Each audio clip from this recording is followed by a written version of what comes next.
नमस्कार मित्रांनो, लक्ष्मीच्या पावलांनी मालिकेच्या आजच्या भागामध्ये मी आपलं मनपूर्वक स्वागत करतो. त्यामध्ये आता अद्वैतला हॉस्पिटलमध्ये आणलेलं असतं आणि तेव्हा आता सगळेजण तिथे समोर उभा असतात. तर तेवढ्यात आता रागाने सरोज ही कलाकडे बघते आणि म्हणते की आज तू माझ्या मुलाच्या जीवावर उठलीस. अगं, तू माझ्या घरच्यांना तर आत्तापर्यंत त्रास दिलाच, मला सुद्धा त्रास दिला, पण आज माझ्या मुलाच्या जीवाशी तू खेळलीस. आता कला ही रडत असते. जेव्हापासून तू आमच्या घरात आलीस तेव्हापासून माझ्या मुलाला त्याच्या घरात काय त्याच्या खोलीत सुद्धा तू जगू दिलेलं नाहीयेस. तेवढ्यात आता इकडे अद्वैत हा शुद्धीवर येतो आणि अद्वैत हा धापा टाकून आता उठण्याचा प्रयत्न करू लागतो. तर सिस्टर अद्वैतला बघते आणि म्हणते की पेशंट शुद्धीवर येण्याचा प्रयत्न करते आणि हायपर व्हायला लागलंय, थांबा मी लगेच डॉक्टरांना बोलवते असे म्हणत सिस्टरने बाहेर धाव घेतलेली असते. डॉक्टर डॉक्टर असे सिस्टर आता हाक मारत डॉक्टरला बोलावत असते आणि आता सिस्टर डॉक्टरांना हाक मारताच डॉक्टर आता आतमध्ये जाऊ लागतात. सिस्टर म्हणते की पेशंटची तब्येत अचानक बिघडली. डॉक्टर घाईघाईने आतमध्ये जातात. तर कला आता पुन्हा आता अद्वैतकडे जाण्याचा प्रयत्न करू लागते आणि म्हणते काय झालं अद्वैतला. तेवढ्यात आता सरोज ही कलाचा हात धरते आणि म्हणते की आतमध्ये जाऊ नकोस. तेव्हा आता बोट करत सरोज म्हणते की बघितलंस का माझ्या मुलाची तू काय अवस्था केलीस. इकडे आता डॉक्टर हे आतमध्ये येऊन पुन्हा अद्वैतला ऑक्सिजन लावतात आणि खाली झोपवण्याचा प्रयत्न करू लागतात. तर इकडे बाहेर सरोज ही कलाला वाटेल ते बोलत असते. सरोज म्हणते की माझ्या मुलाच्या जीवावर तू उठलीस, याच्यापेक्षा तुला अजून दुसरा कोणता मोठा पुरावा हवाय. आणि असे बोलत असतानाच लगेच सरोजला चक्कर येते आणि सरोज खाली पडू लागते. तर कला, सोहम सगळेच जण आता काजल, खरे हे कला सोबत सरोजला धरू लागतात. काजल आता पटकन पाण्याचा ग्लास घेऊन येते. तर आता कलाची आई खरे ही आता सरोजच्या तोंडावर पाणी मारते. तर हात करत कला सरोज म्हणते की मी आता ठीक आहे. कला म्हणते तुम्हाला आता बरं वाटतंय ना. तर सरोज म्हणते की तू माझ्या समोरही येऊ नकोस. कला म्हणते ठीक आहे, मी तुमच्या समोरही येणार नाही. कला म्हणते एवढं पाणी पिऊन घ्या ना प्लीज. तर लगेच समोर पाण्याचा ग्लास धरताच जोराने सरोज तो पाण्याचा ग्लास फेकून देते. माझ्या अद्वैतला बरं नसताना मी पाणी कशी पिईल, हे कसं वाटलं तुला. आणि माझ्या अद्वैतला बरं जोपर्यंत वाटत नाही तोपर्यंत मला अजिबात बरं वाटणार नाही असे आता सरोज सगळ्यांना सांगते. आणि आता अद्वैतची आठवण काढत सरोज म्हणते की तू असं का केलंस अद्वैत. हे असं करताना तुझा जीव तुला धोक्यात घालताना एकदाही तुला तुझ्या आईची आठवण नाही आली का रे. सरोज म्हणते की तुझ्या जर जीवाला काही बरं वाईट झालं असतं तर तुझी आई एक क्षणही जिवंत राहू शकली नसतीस अद्वैत. आणि आता सरोज अद्वैतची आठवण काढत म्हणते की अरे अद्वैत, तुझ्या आयुष्यात तुला काही जरी अडचण आली तरी मी खंबीरपणे तुझ्या पाठीशी उभी राहिली. इकडे आता आबा सुद्धा घरी काळजीत पडलेले असतात. तेव्हा आता रोहिणी सगळेजण आता आबाला समजावत असतात. रोहिणी म्हणते की आबा, तुम्ही जर असे काळजी केली तर तुम्ही आजारी पडताल, तुमच्या तब्येतीला हे चांगलं नाही. रजनी तर आता खूप काळजी करत असते. तेव्हा आबा म्हणतात की रजनी, अगं आपल्या घरामध्ये जे काही घडलंय ना त्यामुळे माझा जीव तर अगदी भांड्यात पडलाय. आबा म्हणतात की तिकडे माझा अद्वैत आता जीवाशी आता लढतोय आणि चष्मा काढून आता आबा डोळ्यातलं पाणी पुसतात. तर आता इकडे रोहिणीचे लक्ष आता राहुलकडे जाते. राहुल हा मोबाईलमध्ये गेम खेळत असतो. रोहिणी ते सगळं बघत असते आणि तेवढ्यात नायना उठून आता कशी बशी आबासमोर येऊन बसते आणि म्हणते की आबा, जे झालंय ते झालंय, पण तुम्ही काही काळजी करू नका आणि मी आज माझ्या हाताने तुम्हाला औषध देणार आहे. आणि लगेच नैना ही रजनीकडून औषध घेते. नैना म्हणते की द्या तो औषधाचा ट्रे माझ्याकडे. तर आता आबा काहीच बोलत नसतात. नैना म्हणते की आबा, भली ही ती तुमची सून जरी बाहेर असली ना, अजून तुमची ही सून घरात आहे. मी तुमची काळजी घेणार आबा. मी सगळ्या गोष्टी व्यवस्थित मॅनेज करील आबा. प्लीज तुम्ही ह्या गोळ्या घ्या बरं. असे म्हणत आता नैना आबाला गोळ्या देऊ लागते. आबा गोळ्या घेत नसतात. तर नैना आता फोर्स करत म्हणते की आबा, माझ्यासाठी तुम्हाला ह्या गोळ्या घ्यावाच लागतील बरं का. नैना म्हणते की आबा, मी शपथ घातल्यानंतर तुम्ही माझं ऐकणार आहेत का, घालू का मी शपथ. तेव्हा आता नाविलाजाने आबा गोळी खाऊन पाणी पितात. तर आता सगळ्यांना हायसे वाटते आणि आता रोहिणी ही नैनाकडे बघते आणि विचार करते की ह्या नैनाला हे सगळं कसं जमतं. तेव्हा आता रोहिणी विचार करते की या नयनाला ना स्वतःची वाट कशी शोधायची ती सगळं माहिती आहे. तर इकडे राहुलकडे बघते, राहुल गेम खेळत असतो आणि रोहिणी राहुलकडे बघत विचार करते की या राहुलचं ना कसं होणार आहे हे मात्र आता कोणीच सांगू शकत नाही. इकडे आता हॉस्पिटलमध्ये सरोज ही डोके धरून बसलेली असते. कला आता सरोजला म्हणते की आपल्या अद्वैतला काहीच नाही होणार, तुम्ही काही काळजी करू नका. तर रागाने कलाकडे बघत सरोज म्हणते की माझ्या डोळ्यासमोरून चालती हो, तुला काहीच कसं वाटत नाही. सरोज म्हणते की तुमची अख्खी फॅमिली ना माझ्या डोळ्यासमोरून चालती व्हा. तर आता कलाचे वडील हात जोडतात आणि म्हणतात की हे बघा मॅडम, हे जे काही झालं त्याबद्दल आम्ही सगळेजण दिलगीर आहोत आणि म्हणूनच आम्ही इथे उभे आहोत. पण यामध्ये माझा पोरीचा काहीच दोष नाहीये. दिनकर म्हणतो की जे काही घडलं त्यात माझ्या मुलीचा काय दोष. तर सरोज म्हणते हे तुम्ही मला सांगणार का. तेव्हा आता दिनकर म्हणतो की माफ करा मॅडम, पण कलाचा यामध्ये काहीच दोष नाहीये. दिनकर म्हणतो की खरं सांगतो, माझ्या कलेने ना अद्वैतला म्हणजे त्यांना वाचवण्याचा खूप प्रयत्न केला आणि जेव्हा हे आम्हाला समजलं तेव्हा त्या क्षणी आम्ही सगळेजण इकडे धावत आलो. दिनकर म्हणतो की माझी कला जोपर्यंत अद्वैतराव बरे होत नाही तोपर्यंत स्वतःकडे बघणार बी नाही. दिनकर म्हणतो की एक बाप म्हणून मी तुम्हाला सांगतोय, माझ्या कलेने अद्वैतरावांसाठी खूप केलं, लई केलंय आणि अजूनही ती करते. दिनकर म्हणतो दोघे बी त्यांच्या संसारासाठी खूप प्रयत्न करतायत. तर आता सरोज म्हणते की बस करा तुमची गाथा. तेवढ्यात आता सरोज मोठ्याने ओरडू लागतात. सिस्टर तिथे येते आणि म्हणते काय चाललंय तुमचं, अहो शांत बसा, हे हॉस्पिटल आहे, इथे बाकीचे सुद्धा पेशंट आहेत. सिस्टर म्हणते त्यांना त्रास होतोय. तर कला लगेच सिस्टरची माफी मागते आणि म्हणते सॉरी मॅडम, आमच्यामुळे तुम्हाला त्रास होतोय. इकडे आता सरोज कलाला म्हणते की तुला जर माझ्या अद्वैतची एवढी काळजी होती तर मी तुला 17 वेळा सांगितलं होतं की त्या फालतुकड्या घरामध्ये तू जाऊ नकोस, पण तू ऐकलंस का माझं त्यावेळेस. आणि जर तू त्यावेळेस माझं ऐकलं असतं तर आज माझ्या मुलावरती ही अशी वेळ आलीच नसती, असे सरोज कलाला बोलते. आणि तेवढ्या डॉक्टर तिथे येतात आणि कला समोर उभा राहत म्हणतात की तुम्ही चांदेकरांची मिसेस ना. तर कला म्हणते हो डॉक्टर, काही सांगितलंय का त्यांनी. तेव्हा आता डॉक्टर म्हणतात की मी तुमच्या माहितीकरता सांगतो की त्यांची कंडिशन खूप सिरियस आहे. ते ऐकून आता सरोज आणि कलाला मोठा धक्का बसलेला असतो. इकडे आता नयना ही आबासमोर बसलेली असते. आबाला गोळी देताच आता नयना आबाकडे बघत म्हणते की आबा चला आता तुम्ही तुमच्या रूममध्ये थोडा वेळ आराम करा, मी तुम्हाला तुमच्या रूममध्ये घेऊन जाते. आबा म्हणतात की नाही नको. तर तेवढ्यात आता रोहिणी राहुलकडे बघते आणि आता राहुल गेम खेळत असताना हळूच रोहिणी म्हणते की राहुल अरे समोर बघ, तुझ्या बायकोकडे थोडं बघितलं ना तर त्याच्यातून खूप काही शिकशील. तर आता राहुल हा नयनाकडे बघतो. तेव्हा आता राहुल म्हणतो की मामा तो अद्वैत तिथे हॉस्पिटलमध्ये सिरियस असताना ना जरी असला तरी मला काही फरक पडत नाही. रोहिणी म्हणते की ती सगळं मला माहीत आहे, तो तिकडे हॉस्पिटलमध्ये तडफडतोय, पण जर तू असाच वागत राहिला ना तर डॅड तुला एक फुटी कवडी सुद्धा देणार नाही. रोहिणी म्हणते की आता या क्षणी तू काय करायला हवंस राहुल, अरे तू तुझ्या मनाची काळजी दाखव, डॅडला काळजी दाखव, तुझ्या मनात किती घालमेल चालली आणि तुला त्यांची किती काळजी आहे ती. रोहिणी म्हणते की ते बघ तुझ्यापेक्षा ना तुझ्या बायकोला जास्त अक्कल आहे, ती बघ डॅडची कशी काळजी घ्यायची दाखवते ती आणि किती नाटक करते बघ. तेवढ्यात आता काळजी करत राहुल म्हणतो की आबा तुम्ही काही काळजी करू नका, अद्वैत माझा दादा आहे, मी त्याला काहीच नाही होऊ देणार. आता राहुल म्हणतो की आबा तुम्ही काही काळजी करू नका आणि हळूच आता राहुल रोहिणीला डोळा मारतो. तेव्हा आता राहुलचे ते नाटक बघून रोहिणी सुद्धा खूप खुश झालेली असते.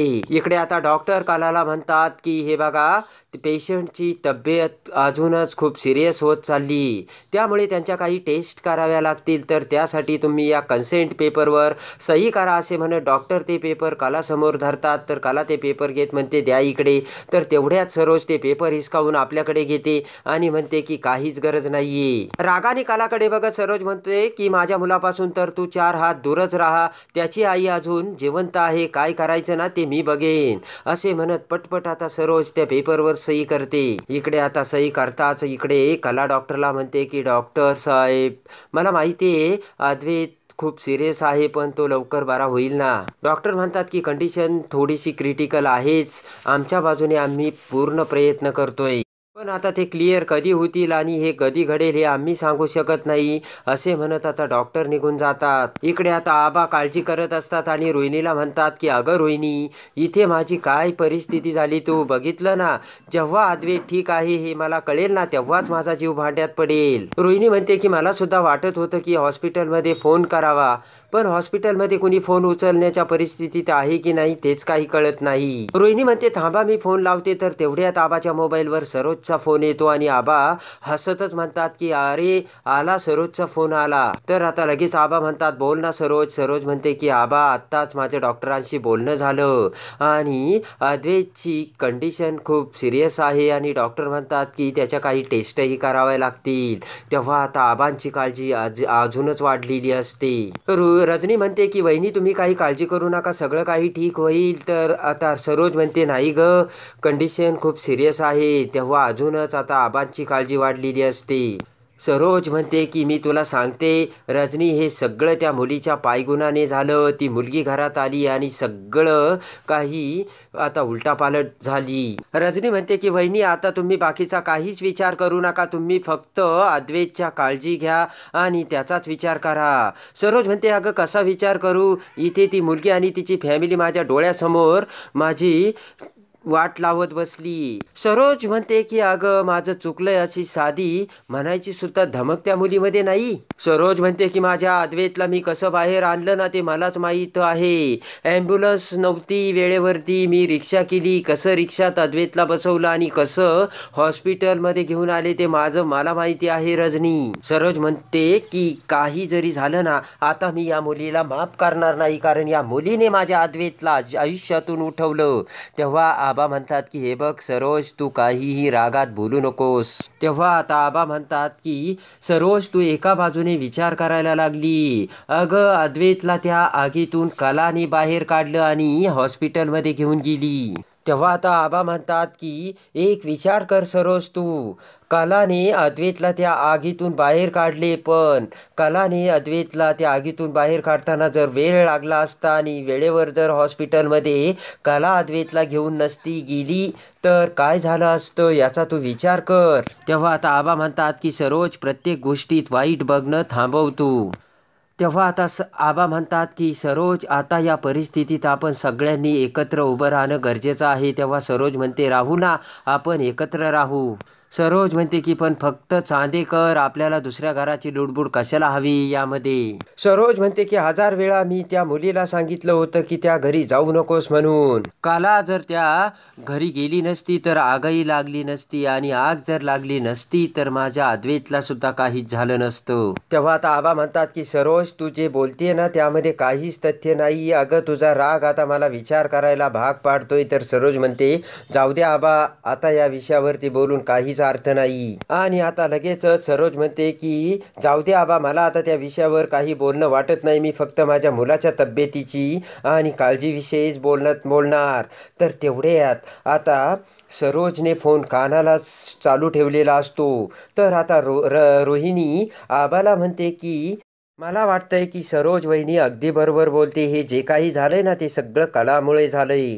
काही करून सवरून नामानिराळी राहणारी आतल्या गाठीची ती बाई आहे कला. तर आता सरोज मोबाईलमध्ये ते सगळं ऐकत असते. रोहिणी म्हणते की आता जर अद्वैतला काही झालं असतं तर तिने अद्वैतची जबाबदारी घेतली असती का. रोहिणी म्हणते की अजिबात घेतली नसती जबाबदारी तिने. ती उलट ती म्हटली असती मी काही केलंच नाही आणि माझा काही संबंधच नाही. सरोज ते ऐकत असते. रोहिणी म्हणते की म्हणून आबा सरोज वहिनी जे बोलते ना ते मला पडतंय. तर आबा म्हणतात की अगं कलाने आपल्या अद्वैतला आगीतून वाचवलंय. तर आता रोहिणी म्हणते हो तेही बरोबर आहे, पण ही वेळ तशी त्याच्यावरती का आणली, कोणी आणली, कलानेच आणली. तेव्हा आता रोहिणी म्हणते की हे सगळं कसं आहे, एखाद्याला सांगायचं उंचावरून उडी मारली, हातपाय तुटले की मग त्याला हॉस्पिटलमध्ये घेऊन जायचं आणि काळजी दाखवायची. मुळात म्हणजे कला जर त्या दुकानात गेलीच नसती आणि त्या दुकानाला आग लागलीच नसती तर हे सगळं झालंच नसतं. ते सगळं ऐकून आता सरोज म्हणते की रोहिणी जे बोलते ना ते अगदी बरोबर आहे आबा, तरी सुद्धा तुम्हाला त्या कलाचीच बाजू घ्यायची का. बोला ना आता आबा बोला, असे आता सरोज आबाला बोलते. तेव्हा आता सरोज म्हणते की आबा तुम्ही का त्या फडतूस कालाची बाजू घेता, आता तरी तिची बाजू घेणं थांबवा. तर आता इकडे रोहिणी म्हणते की आबा चांदेकरांच्या पुढ्यापेक्षा तुम्हाला ती कला बरोबर वाटते का. सरोज म्हणते की हे बघा आबा तुमच्यामुळे अद्वैतचं त्या कलासोबत लग्न झालं, तेव्हा त्याला तुमची काळजी वाटत होती म्हणून तो तिच्यासोबत चांगलं वागत होता आबा. सरोज म्हणते की आबा तुमच्यासाठी अद्वैतला त्या कलासोबत चांगलं वागावं लागतं, बाकीच्यांचं मला माहीत नाही. आबा आता ते सगळं ऐकत असतात. सरोज म्हणते की आबा मला आता या सगळ्या गोष्टींचा कंटाळा आलाय असे म्हणत आता सरोज फोन कट करते. इकडे आता हॉस्पिटलमधून कलाच्या आता रूममधून डॉक्टर पुन्हा बाहेर येतात. इकडे आता डॉक्टर बाहेर येतात लगेचच सगळ्यांना सांगतात की हे बघा पेशंटची तब्येत आता थोडीशी स्टेबल आहे, पण अजूनही ते शुद्धीवर आलेले नाहीयेत आणि तोपर्यंत आपल्याला काही सांगता येणार नाही असे म्हणत डॉक्टर निघून जातात. तर पाठीमागून आता अद्वैतला दुसऱ्या रूममध्ये शिफ्ट करून घेऊन जात असतात. तेव्हा आता अद्वैतला बघताच लगेच कला अद्वैतचा हात धरते आणि लगेचच कला म्हणते की हे बघ तू अद्वैत चांदेकर आहे ना आणि तूच म्हणतोयस ना अद्वैत चांदेकर कधी हरत नाही, तर आता ते करून दाखवायची वेळ आली. अद्वैत उठ असे आता कला अद्वैतला सांगत असते. आणि आता लगेचच कला म्हणते की अद्वैत तुला काहीच होणार नाही, आपली देवी आई आपल्या पाठीशी उभा आहे. तर तेवढ्यात सरोज आता कलाचा हात झटकते आणि म्हणते की तू माझ्या अद्वैतला हातही लावू नकोस आणि बाजूला हो.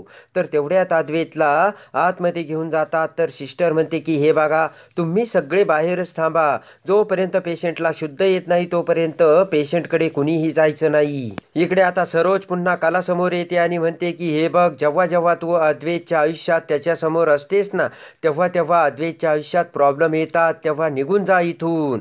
ते ऐकून सगळ्यांना मोठा धक्का बसलेला असतो. बोट करत सरोज म्हणते की हे बघ माझं ऐकलं नाहीस ना, जर तू पुन्हा अद्वैत समोर आली तर बघ सोहम काजल आणि आता सगळे जण खरे सोबत दिनकर सोबत आता सरोजकडे बघत असतात. सरोज म्हणते की अगं बाई मी तुला काय बोलते, जा ना इथून. जेव्हा तू अद्वैतच्या आयुष्यातून निघून जाईल ना तेव्हा सगळं काही नीट होणार आहे. तर आता कला पुन्हा सरोजला समजावत म्हणते की मॅडम मला माहिती आपल्यामध्ये वाद आहेत. तेव्हा आता कला म्हणते की आता ही वाद उकरून काढायची वेळ ही नाही. हात जोडत कला म्हणते की तेव्हा मला प्लीज थांबू द्या मॅडम. तेव्हा आता सरोज म्हणते की हे बघ माझ्या अद्वैतसाठी काय चांगलं आणि काय वाईट ना हे मी ठरवणार, तू त्याची काही काळजी करू नकोस. सरोज म्हणते की निघ इथून. तर कला सरोजकडे बघते आणि जोराने आता सरोज कलाला ढकलते आणि म्हणते निघ. तर आता कलाला मोठा धक्का बसलेला असतो. तेवढ्यात आता दिनकर पुढे येत म्हणतो की कले तूच म्हणालीस ना आता शब्दाला शब्द लागून वाद घालायची ही वेळ नाहीये, तेव्हा तू आता माझं ऐक. दिनकर म्हणतो हे बघ त्यांची मनस्थिती आता ठीक नाहीये, तेव्हा तू तरी समजून घे कला. आणि लगेच दिनकर कलाचा हात धरत म्हणतो की चल आपण जाऊयात. तर कलाला खूप वाईट वाटत असते. आणि आता अखेर दिनकर आणि खरेंनी कलाला बाजूला आणलेली असते. इकडे आता नैना ही हॉस्पिटलमध्ये येते. तर लगेचच सरोज आता नैनाला म्हणते की तुला जर आमच्या घरात राहायचं असेल ना, आणि आता लगेचच सरोजने म्हटलेले असते की तुला जर माझ्या घरात राहायचं असेल ना नैना तर या मुलीला तू अद्वैतला भेटू द्यायचं नाही. तर आता इकडे अद्वैतला शुद्धी आलेली असते आणि अद्वैत शुद्धीवर येताच लगेच आता कलाचं नाव घेतो आणि लगेचच कला आता अद्वैतकडे धाव घेते. तेव्हा आता लगेचच नैना ही समोर येत कलाचा रस्ता अडवते आणि म्हणते की तुला अद्वैतला भेटता येणार नाही, कारण तुला अद्वैतला भेटू देण्याची परमिशन नाहीये. ते ऐकून कलाला मोठा धक्का बसतो आणि नैनाला फाट्यावर मारून नैनाला ढकलून कला ही आतमध्ये अद्वैतला भेटायला जाते.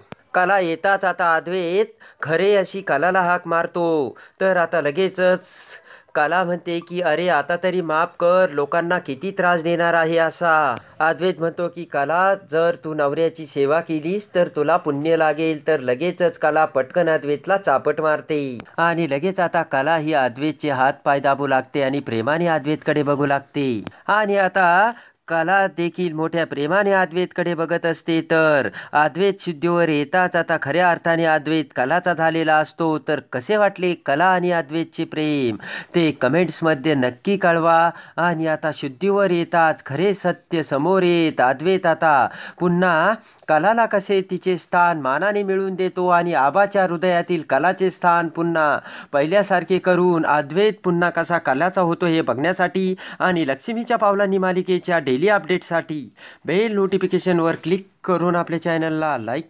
करा, सबस्क्राईब करा.